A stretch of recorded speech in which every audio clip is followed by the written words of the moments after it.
Yeah, I greet you. I want to speak about compromises today. So, in the last days, I heard more often than usual that the church is not perfect. Like if you live in a city and there are 30 churches and you're looking for a church, people are saying no church is perfect. Because if you're a Christian, you're uh, you want to go to a church which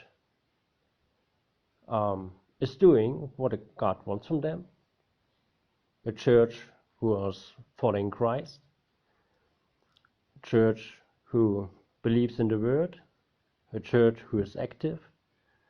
So you are looking like for a perfect church, but there is no perfect church. So I'm always saying, if people are saying to me there is no perfect church, if there would be a perfect church, if I would go in there, the church wouldn't be perfect anymore. So that means I know that in every church are people who fall short on the glory of God. So that is not the issue to talk about is there a perfect church or not. We know there isn't. But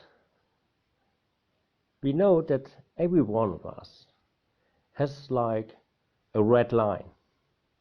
A red line where he's saying, if that line is crossed, I can't go any further with that church. I met once a young Christian.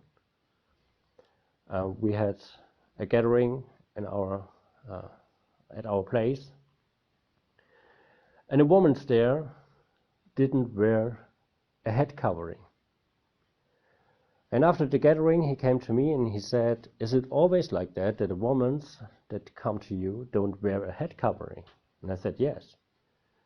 And he said, "Okay, then I can't come anymore," because that was his red line. The red line means that if that red line is crossed, we can't have any company anymore. We have to go to another place because that red line is such important. So there are many red lines because there are many people. And I guess that the people decide where their red line is. Sometimes I think there are people, or it seems like there are people who are saying there is no red line. It's all right when you believe something different than I do. But in the end, they have a red line. Because all of them, they believe in some things, and if you don't believe the same things, on one point, on one day, there comes the red line because you're going two different ways. That's not just one way, it's two different ways. Now the question is, where should be that red line? What is the Bible saying? Is the Bible saying if women don't wear a head covering, you should turn away from that? No. Paul doesn't say something like that anywhere. Is it a red line if somebody believes that it's alright to get baptized as a child and he don't have to get baptized as adult after he comes to faith again? Is that a red line?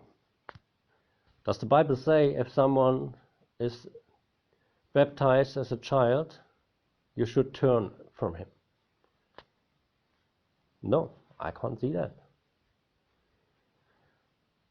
So you know what I want to go there. What's the Bible saying? Where's the red line? And we should know where the red lines are, because we should examine if our red lines on the same position or have a different position, and we put some red lines on the table where the Bible doesn't say there should be some. In that case, we would go our way and not the way of God. We should think about that. How often have people turned from their church because of red lines which are doesn't written in the Bible? I don't know the percentage, but it's very often that people left because of their own red lines. That means we have to make compromises. If there is no perfect church, we have to make compromises. We have to accept that we have to be together with other Christians who have in certain issues different opinions than us. Otherwise, we would be alone. There is no other Christian who believes the same thing as you do when you go with him through all the texts in the Bible. I guarantee you that.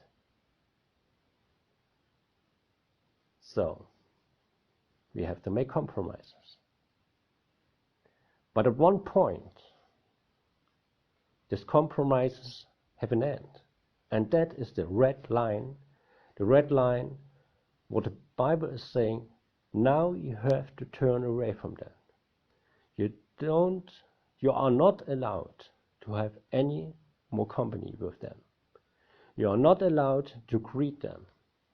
You are not allowed to eat with them. Those are red lines which the Bible is saying. And the goal from this sermon is to show where those red lines are.